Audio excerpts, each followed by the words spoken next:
This is the 21st season of Bass Talk Live.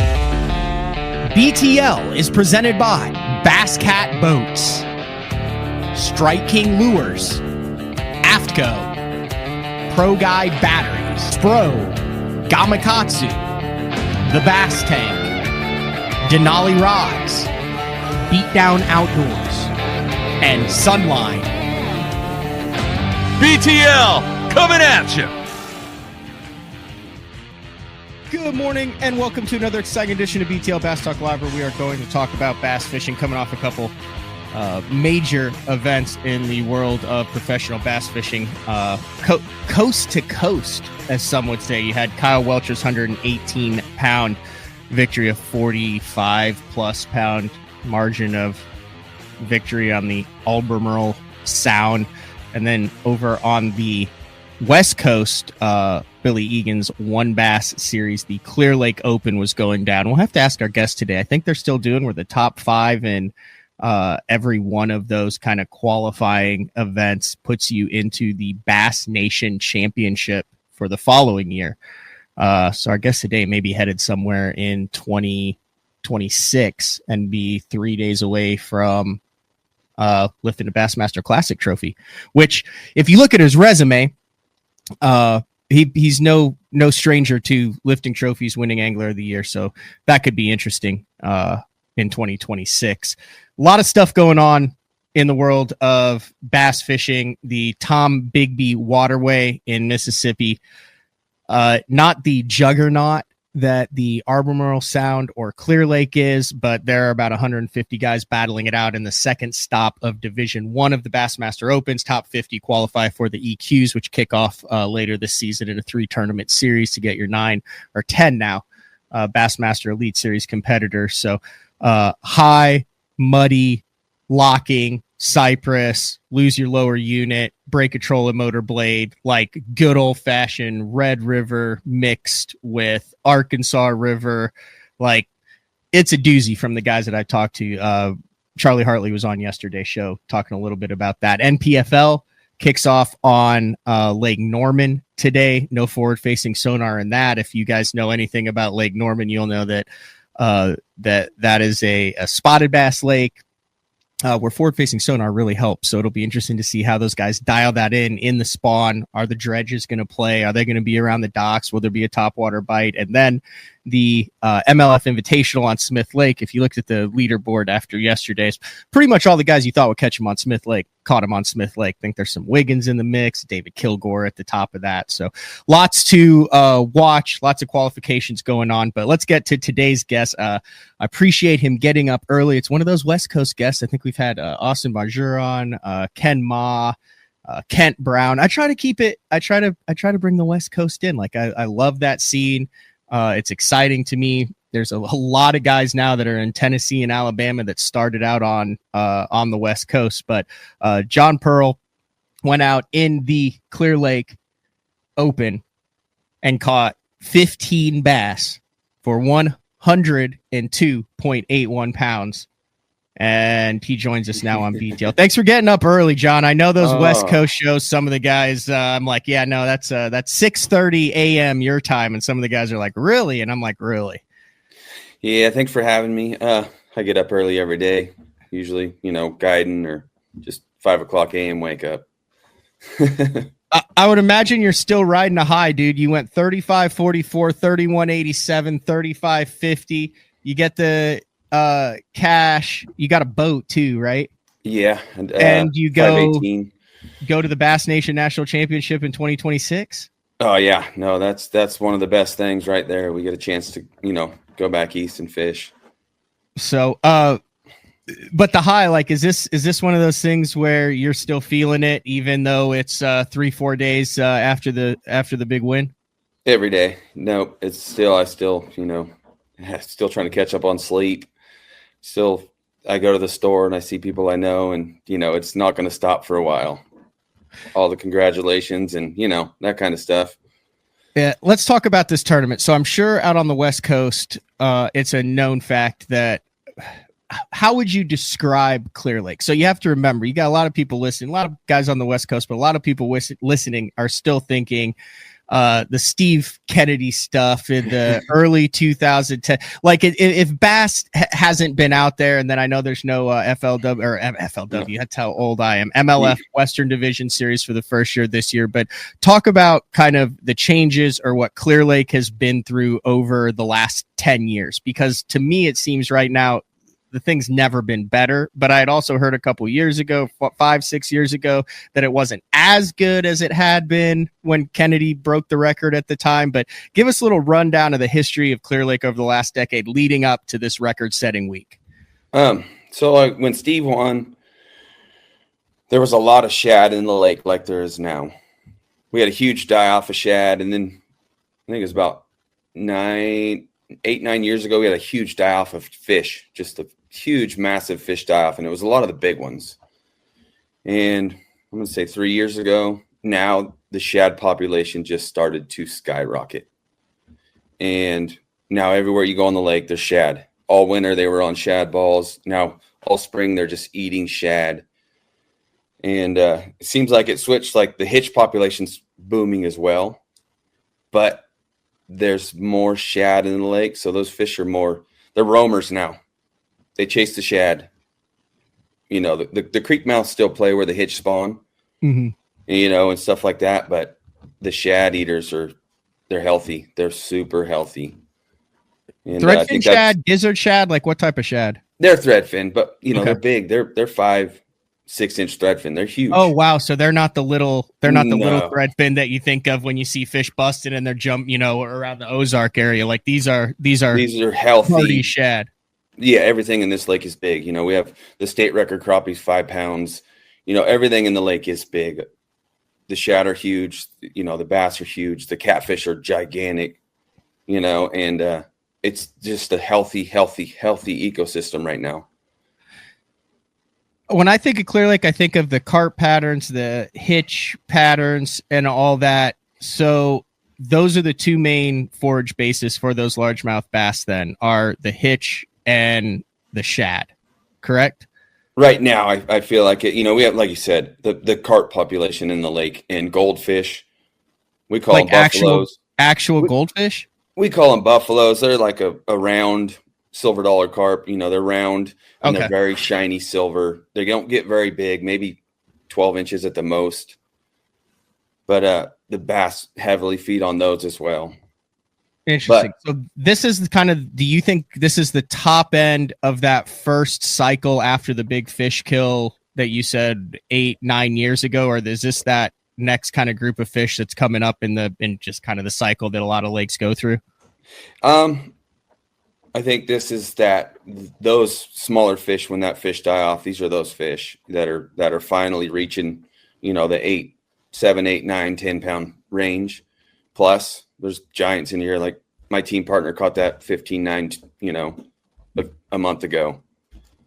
And like 1.5, like 15, yeah, 15.9, 7, 8, 9, 10, 11, 12, 13, 14. Correct. He caught a 15.92 almost a month ago, and maybe a little more than a month ago, though. What are the dimensions on a fish like that? It was I think it was 26 3/4 inches long. Good Lord. Yeah, it was eyeballs popping. It was the biggest fish I've ever seen. And I have one almost 14. So going into this event, you knew how it was going to go down. This wasn't like a wave of fish move up and you catch them on the beds. This wasn't like, oh my gosh, I had 8 big ones eat it. Like you knew that it was going to go down and that you were going to be in the mix in this thing heading into the week. I had a really good clue, but my plan went out the door after the first 3 hours. Really? I had 5 traps on one side and 3 swim baits on the other side of my deck. And at 11 o'clock, I had 1 fish in the boat. And I looked at my co and I'm like, we have to leave. There was just too many people on the community spots where the big ones live. And, you know, and just the pressure of the week before, all the guys coming in, you know, practicing, catching fish, and it just beat them up. And plus the warming trend, you know, I think that week before it started to warm up and all those fish that were out feeding, they pushed up And the first day that there wasn't another wave behind them to pull in the first day. So I think that's why a lot of the guys struggled. So I told my co at 11, I'm like, we have to leave. And I ran south to some deep water because the north end warms up faster than the south. So the south is always going to be pre-spawners. When the north is spawning, there's still a lot of pre-spawners in the south. So we went south, and I pulled out a spinning rod and went to work.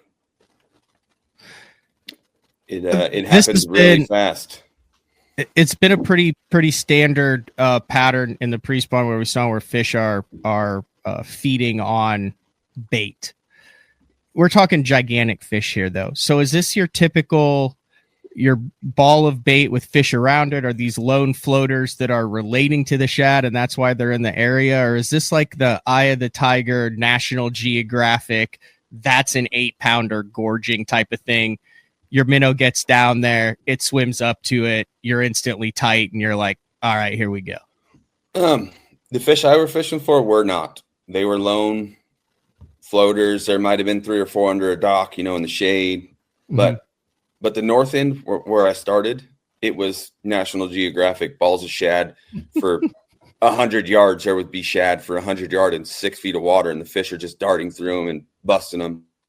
Wow. But the ones I went after, I went down south, and my boat was sitting in 30, 35 feet of water, and I was just fishing out in front of docks. And like you said, I was casting at 150, 200 fish a day. And only catching, getting 10 of them to bite, maybe 12 of them to bite. Why do you think that is? I've talked with a lot of guys about this. I fish a lot. I fish the opens and stuff, and it seems like you're always asking, like when I talk with my buddies during opens practice, like we just had one in Arkansas, and the first question was, what's your cast to catch ratio? Meaning how many that you think are viable tournament fish are you casting to before you get one to commit? And, if you're talking to your buddy and he's like, I think it's 50% and you're at 10%, then you're doing something wrong. But it seems like, what it is, what the fish is, you're matching that bait perfectly, but only a fraction of those fish, especially the bigger ones, will commit to it. What do you think it is that makes those fish commit, or is it a fish personality? Well, we have a lot of trash fish in the lake, a lot of big carp and a lot of catfish. So a lot of them I threw out were catfish, but you can definitely tell the ones that want to eat. It's 100%. Like, hits the water, it falls 3 feet, they're already turned and they're coming. Before you ever engage the reel and start shaking, they already see the bait, they feel it, they know it's coming. And I would say, like you said, it's about a 50% catch rate if you're throwing at a bass. Interesting format in one bass. I actually love it. It's you draw AAA pro. So everyone fishes all 3 days. You draw a AAA angler who fishes with you as the pro. So you have 3 different AAAs. If they catch a 10-pounder, it counts towards your weight. If you catch a 10-pounder, it counts towards their weight. It's your 5 biggest bass each day. Yeah. This is a difficult format for Easter egg hunting, which is scope of the open waters. Talk about how you work, but it's also integral. Like I've heard so many stories of a guy who, had 4 and all of a sudden the AAA's like, hey man, like, I think I got one. And it's like, it's like the fish that you need. So how did you work your AAA anglers into that? Did they play a role in catching any fish any of the 3 days? I feel bad because none of them weighed a fish in the tournament. That's fine. They still got the weight. I'm sure they didn't care. No. They caught fish, but they didn't catch anything that weighed. They all understood. They were great co's. Like they understood. Like I'm like, hey, this is what I'm doing. I want you to do this. Throw a drop shot. Try to catch a big one, please. I'm doing what I'm doing, and it's hard for 2 people to do it if you're not both standing on the front of the boat throwing at individual fish. But 4 or 5 years ago, I got second, and that was one of those tournaments where my co-angler helped me every day. We weren't scoping, we were throwing a chatterbait, and every day they caught a big one. But this tournament, they caught small fish, but nothing ever made it to the scales. And but it's awesome. Like you said, you don't have to backseat them. You don't have to keep them off the juice. They can throw wherever they want. Like, I don't complain. Cast past me. I don't care. I'm looking for one big one. You know. Let's talk about how you got the job done here. Pretty standard FFS minnow stuff. Run through the bait, and then I actually found the jig head, and I'll pull it up there. But just run through your exact setup, because when you're tangling with 6 to 10 pounders, I would imagine the rod, the reel, the line, the hook, like everything has to be absolutely perfect to get these big giants in the boat. Yeah, I throw a Douglas X Matrix rod, a 6103. It's a drop shot rod, but it's perfect for those light heads. I was throwing a Bass Union sharpshooter jig head, a ball head. That's that one, right? Yes, sir. With a 3/0. I talked to Joe. He can make them, I think, up to 4 or 5/0 if you get a hold of them. But I throw a 3/0. I was throwing a 3/16, or no, a quarter, 3/16. It all depended on how high they were. But my main ones were a 1/16 and a 1/8 were my main 2 jig heads. Light. Real light, yeah, because a lot of those fish were sitting 8 to 10 feet down, over 30. They were high floaters, big females. And I threw a Sakamata shed, the depths. That thing just catches fish. Did you have to sell your soul to get them? Huh? Did you have to sell your soul to get enough packs? I did not. You know what? I actually signed on with depths earlier this year. Oh, dude, that's a massive side right there. Huge, because those things are so hard to get. All last year we were throwing the 8-inch and the 7-inch heavies in the grass and absolutely ruining them. But you couldn't find the baits. So one of my good buddies, Angelo Alaro, he's a rep. So we've been friends for 25 years, and he helped me get on with them. I'm in Optimum and all that, and GSM. Yeah. So it's been a huge relief where I can just call him and be like, hey, I need these baits, and it helped when you're like, hey, I need some electric shad. I need some, Wagasaki. I need them by this week, please. Nice. Clay, so this is interesting. I want you to walk through this, because you're the record holder, and I know you caught, we'll go through the tennis shoe size glide bait here in a second, but Clay is the eternal optimist. He's on every show, but he goes, just an old lead head. I'm going to pull this back up. Now I fancy myself a bit of a jig head aficionado. Like, I've got 30 different ones of them. Yeah. Walk through what makes a good minnow jig head better than just an old lead head. Oh, you better have a good hook. Like, Joe puts a gummy in there and it's sharp and it is strong. For a light hook, it is really strong. But the 4-barb keeper on that thing, you're not ripping the heads off the baits. That's this right here, right? So yes. Like there's like a cutout in there or something like that. Yeah, so there's 4 barbs. There's okay, two up and down and 2 sideways. And it locks them on there. So you can catch, instead of 1 or 2 fish off a Sakamata shad, because they are really soft like a Cinco, you catch 5 or 6, especially if you want to super glue it, before you slide it on, you put a dab of super glue, then you're catching 6, 7, 8 fish on one.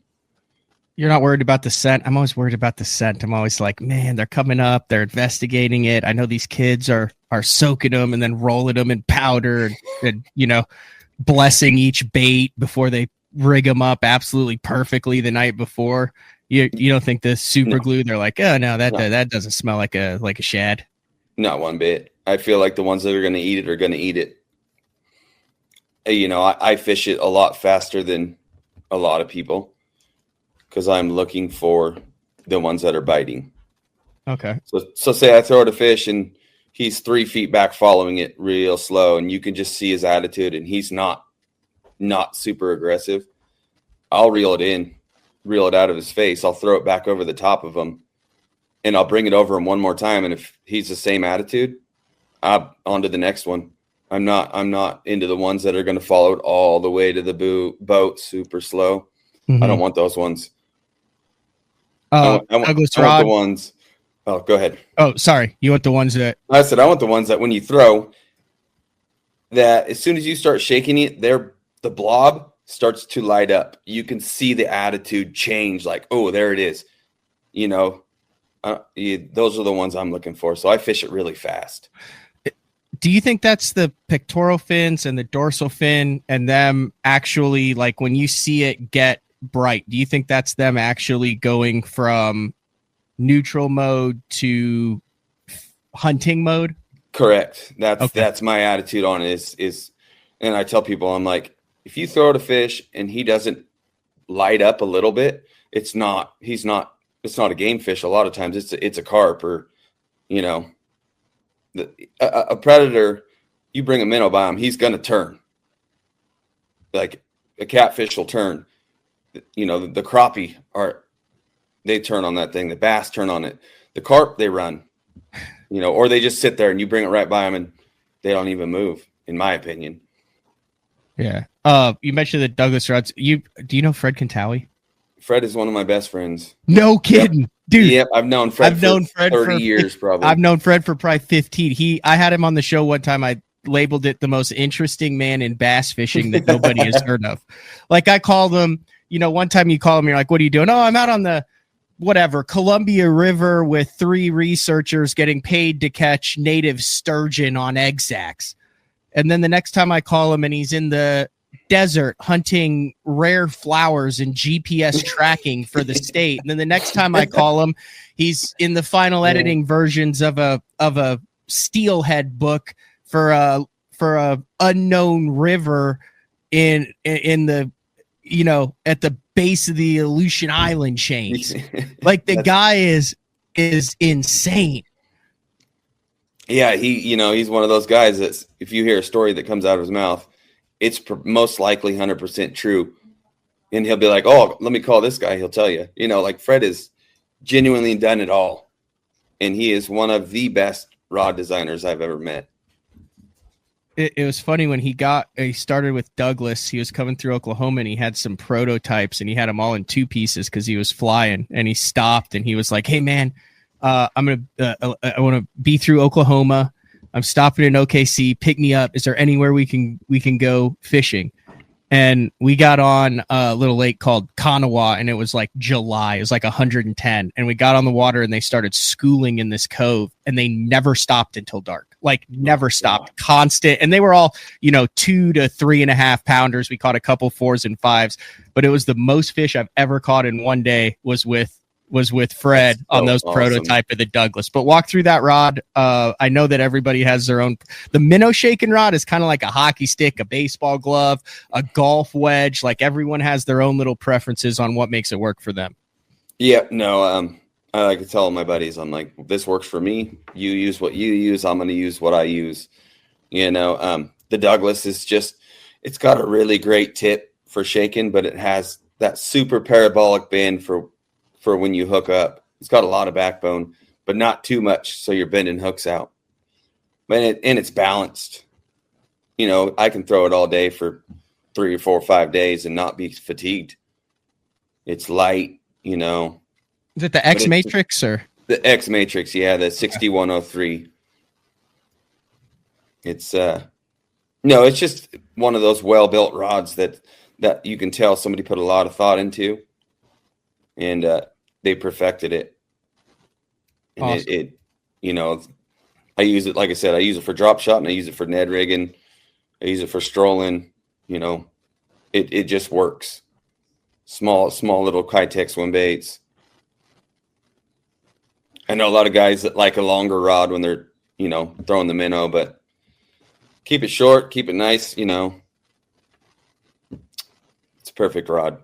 You've got Clay's attention. He's now asking questions about the minnow leader length and size.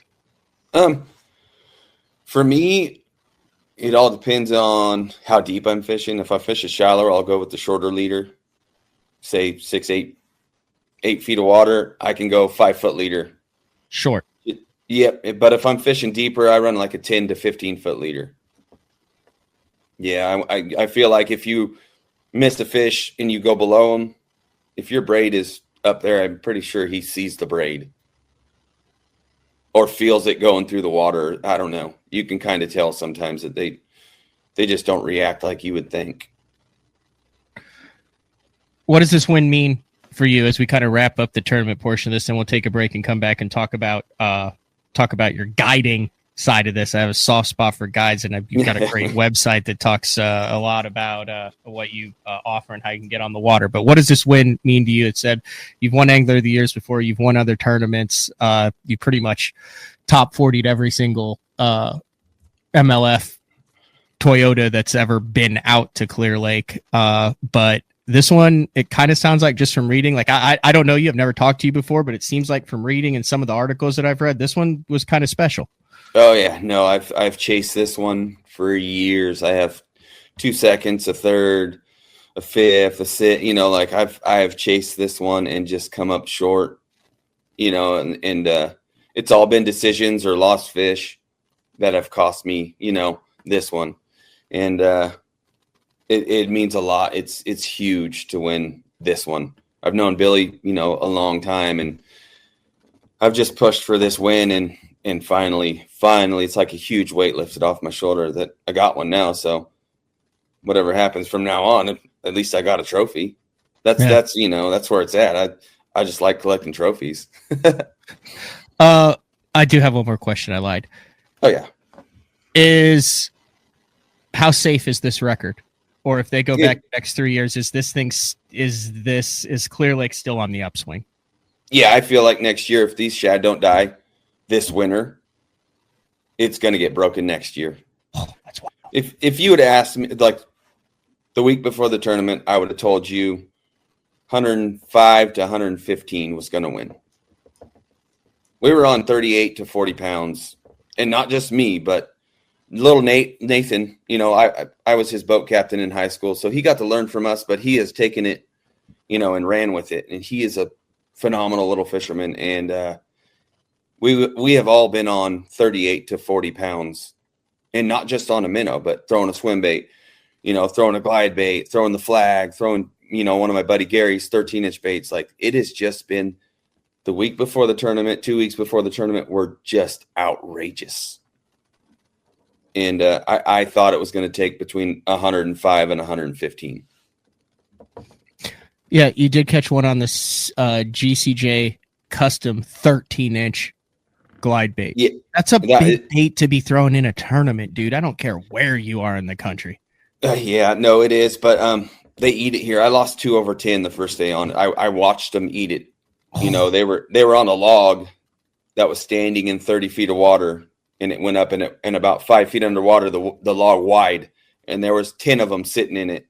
And I bombed it over Kennedy there. Style. I got the biggest one to come out, and she ate it. And I got about 6 head shakes, and she rolled up on the surface and tossed it. And I about broke my rod. How big was it? She was 10 plus, easy. Yeah, no, she was huge. And what was your biggest that you weighed in? 891. Oh my God! So you would have. Yeah. Oh, the first day was no. I had some hiccups on the first day. Like I said, I lost that one. I reeled it back in and I fired back out there, and I watched it on my scope, and I was like, pop, pop, pop, and the second biggest one come out of the school, and she ate it too. And same thing, I got about 4 or 5 turns on her, and she rolled up on the surface and just popped off for no reason. And I already had 30 pounds in the boat, but still, those were 2 that would have just I'd have blown it out of the water. But that's tournament fishing, and that's throwing giant baits. You don't 50% land rate on those things is you're doing the best.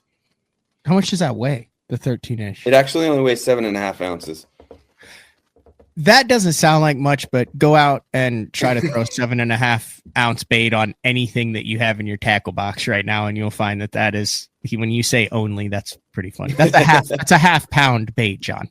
So he has another 13 that he made that I caught my 14-pound bass on, and it weighs double that. It weighs 14 ounces, 14 and a half. You throwing on musky stuff? Yeah, a Douglas 807 swim bait rod, and it throws it great. We used to throw that. Making a resurgence. I mean, it was like big, and I mean, dude, big time resurgence. Obviously, you've got Velvik's Corner with the soft swim baits and all the stuff that went on there, and then Polinick, 2011, 2012, he made the Negotiator famous. Zaldane's trying to make a comeback on that with the Roman bait, especially up north with some of that. But there was like a period in the middle there after kind of Bastrix stopped producing that big 7-inch paddle tail, and I could, if I'm wrong here, correct me, but it seemed like there was like a little gap where a lot of guys had gotten burned in national and regional tournaments on it. It came out of the gates, it was super hot, but then there were a bunch of guys that were like, dude, I just finished 100th and I should have won the tournament.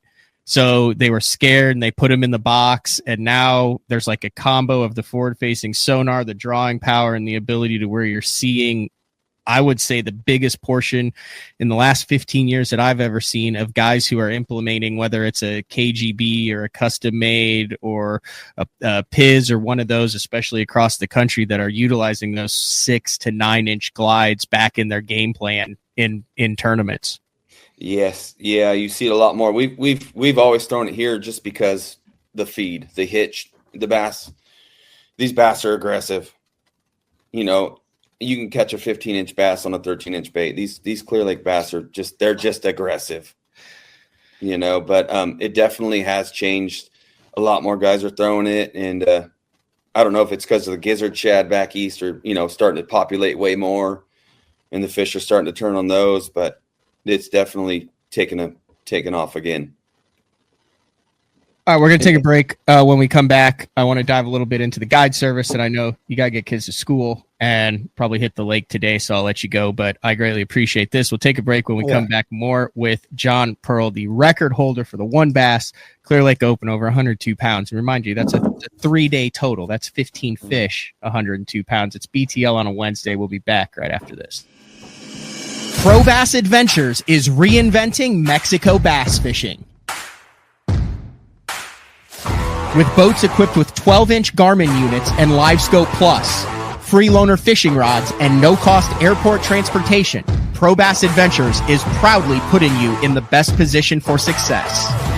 Pro Bass Adventures has lodges on Lake Baccarat and Lake El Salto, Mexico's 2 best trophy largemouth bass lakes.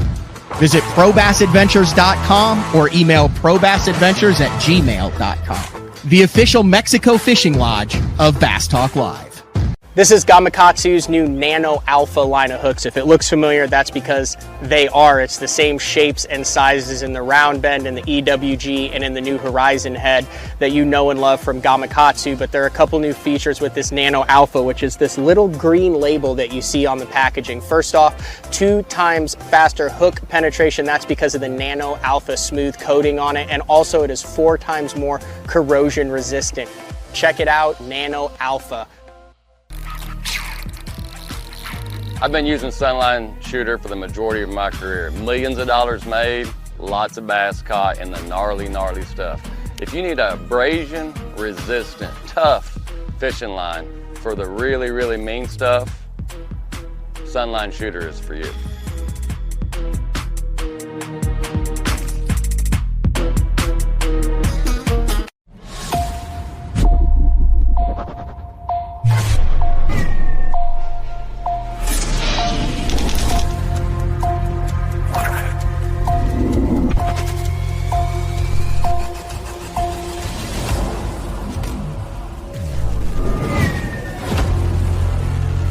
Everything you need, one legendary brand. Top unarmed, Strike King.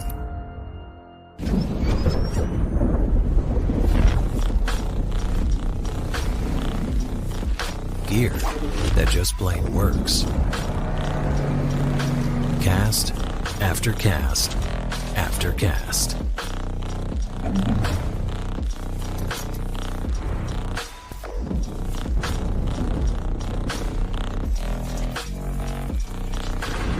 AFCO. Any fish, any water. All right, welcome back. BTL on a Wednesday, talking with John Pearl, Clear Lake One Bass US Open champ. It's not like you just like work and then get on the water though. Like you're on the water a lot. I'm on the water a lot. That is your full-time first job. What you do is you guide for a living. Yes. Yep. It's a good life. But Clear Lake, Berryessa, Delta, Sacramento River is what I'm seeing. Yep. Yeah. We're probably going to get rid of the Sacramento River for salmon because we've been closed for the last 3 years. So I'm probably going to take that off because I don't know if they're going to open it. But everywhere else, we're good. Yep.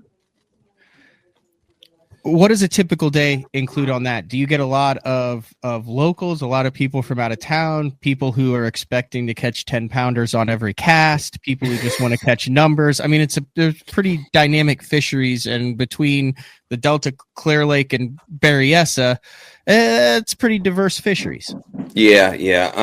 Berryessa kind of fishes like Clear Lake in a way. You know, you can run a trap. There's grass, the north end, but the south is, the Narrows is more spotted bass fishing and stuff. But I get all walks of life. I get tournament guys that want to learn all kinds of stuff, and I get people that want to, like you said, want to catch a big one. Well, when somebody shows up like that, you got to explain to them, we might only get 5 bites if we're lucky today. You better capitalize on the one. But, I do minnow trips on Clear Lake. I get them all and I love it. It's everyone's a good experience, a new experience, it just smiles on people's faces. What makes me run. Does Berryessa, I know it's not like the spotted bass freak show one, is it? Or, no, that's Bullard's. Yeah. Does Berryessa have those big giant spots in it too, though? It does. They're a little harder to catch, but it definitely has big ones in it. 5+. Are they on the kokanee? They eat the kokanee. They plant trout. They plant kokanee. They plant salmon. They have it all. And that's what the spotted bass eat. That's what. Yeah, you get those big roamers.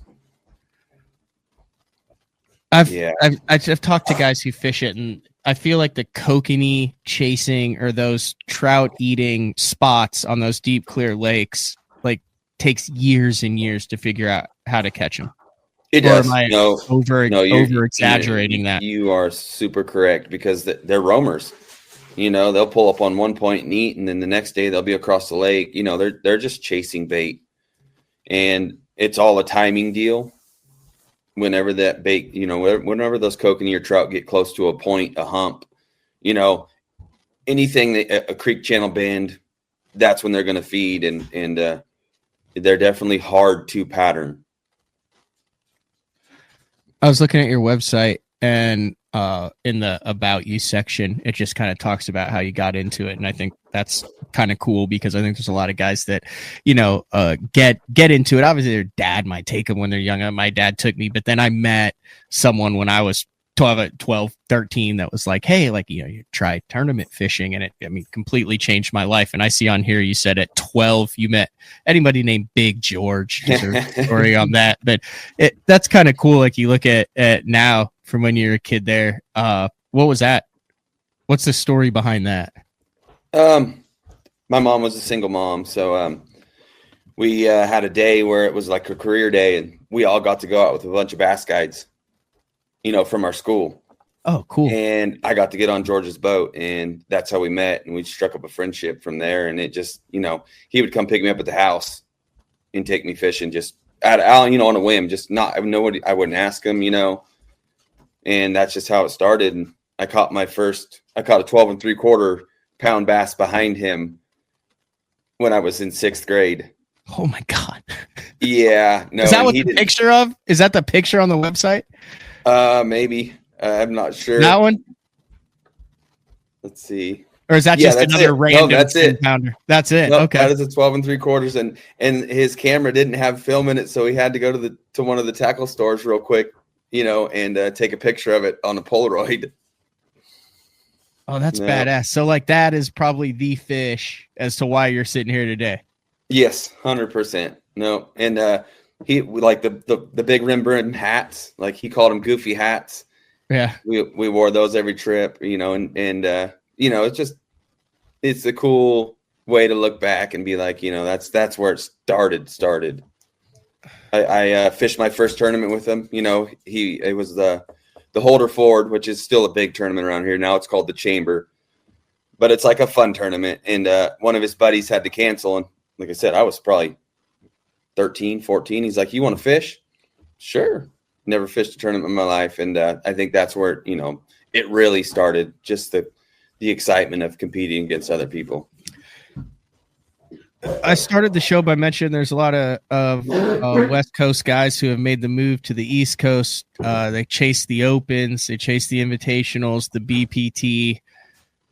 I also know there's a lot of guys on the West Coast who love being out there and are like, dude, yeah, gas might be a little bit more expensive and might take a little bit more time to get there with our highway infrastructure. But that being said, no desire to go try to catch 7 pounds a day at the Red River and scrounge out a 60th place check. Where are you as far as career wise? Like, is this like something you kind of want to chase? Is this just, where are you as far as where you want to fish for the rest of your career? I don't know. It's hard to leave the West. It is really hard to leave because, you there's nowhere like it.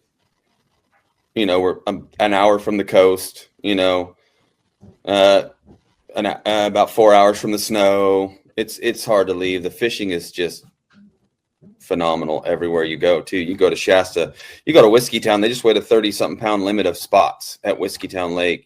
Trinity has 7 and 8 pound smallmouth in it. Like, it's hard to leave, to just go anywhere else. It's always been a dream to chase the trail, but nowadays it's too expensive.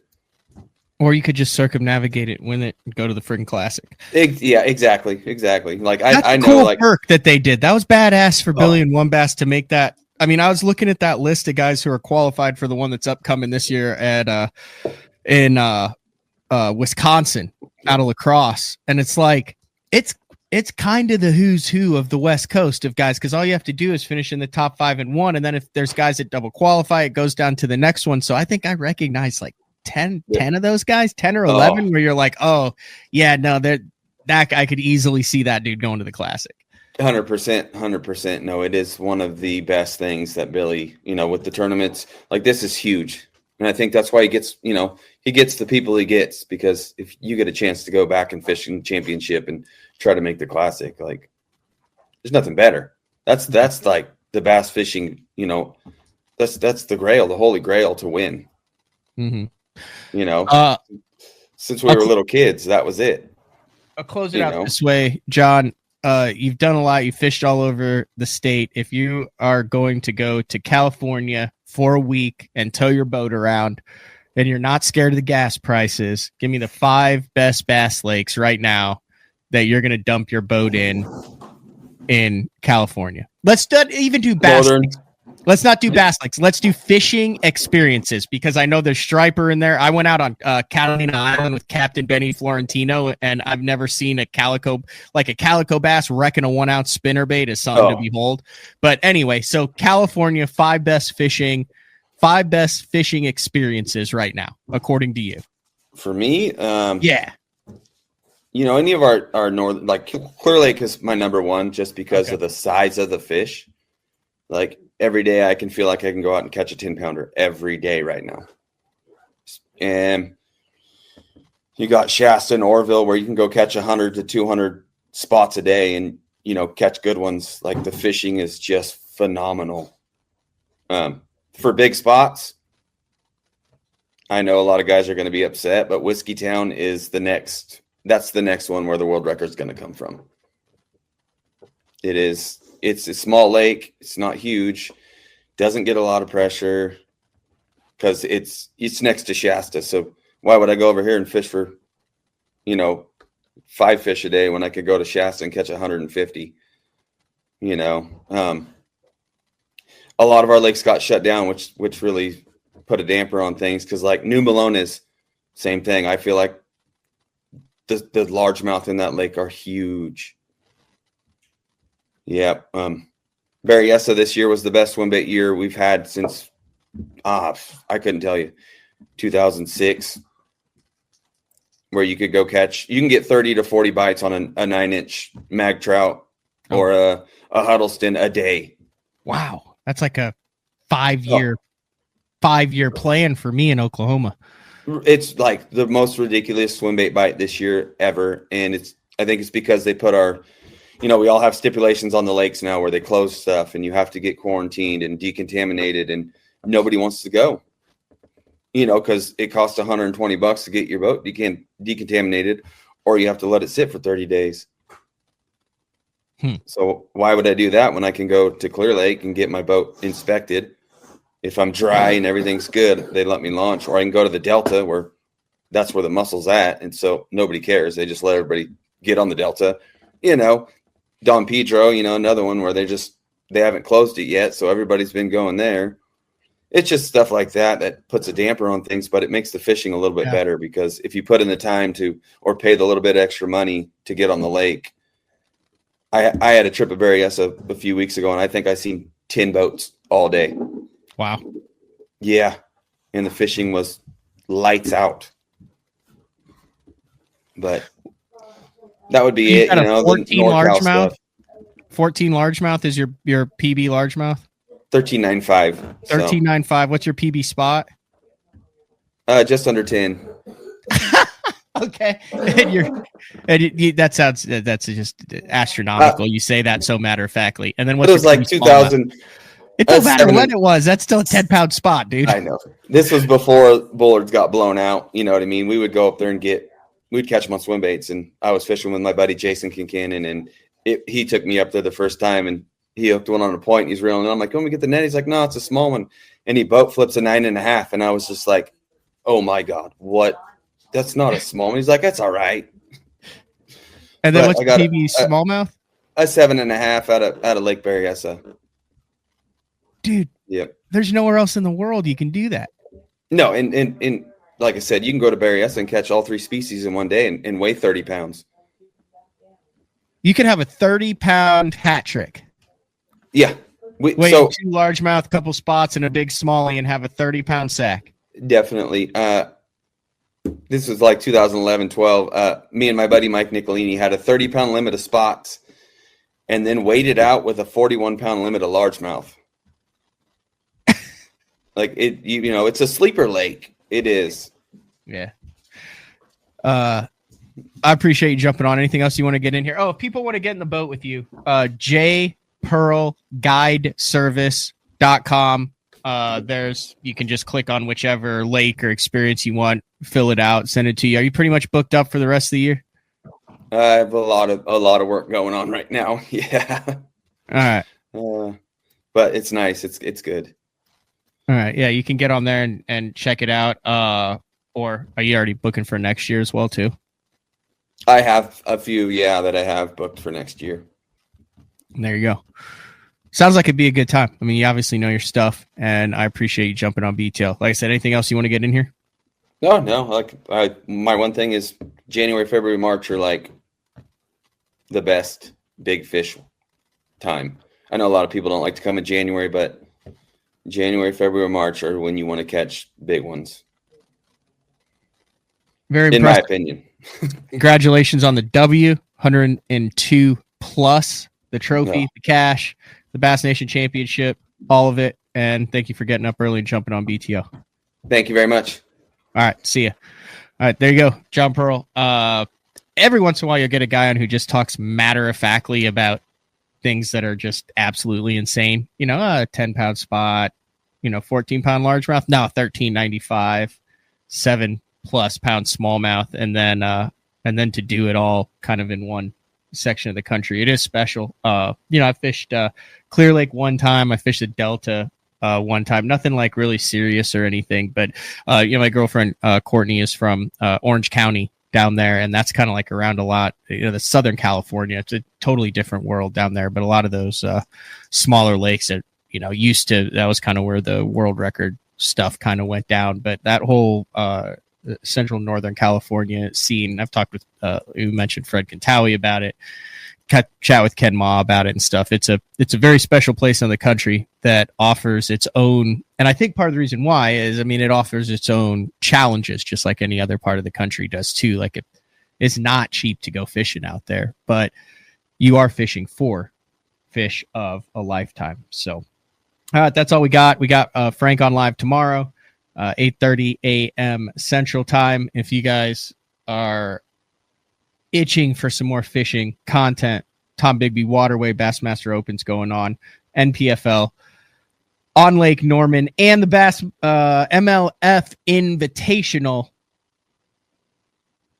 is taking place on Smith Lake. I think we might have a clean local sweep this week in the major national and regional tournaments. I'm calling a clean local sweep. I'm going to say a Mississippi guy who's fishing a one-off jumps in the Open on the Tom Bigby Waterway and wins it. I think a Carolina guy wins on Lake Norman. And I think a North Alabama guy wins on Smith. I'm going to call a clean sweep for locals in the house and tournament fishing. All right, this has been another edition of BTL Bass Talk Live, same time, same place tomorrow. And also, don't forget, there's only 2 days left to get your St. Jude, Dick Hiley St. Jude Bass Classic t-shirt. Link is in the description on YouTube. BassTalkLive.com. Shop BTL. 100% of the proceeds go to support St. Jude Children's Hospital. This is the 4th year that we've done it. This tournament raises upwards of $1 million every single year strictly through the St. Jude's tournament and fundraising efforts. Greatly appreciate those from BTL who have already purchased one of those shirts. The store closes on the 19th, so I only have a couple more days to do that. Check it out. Can't thank you enough. All right, we'll talk to you tomorrow. See ya.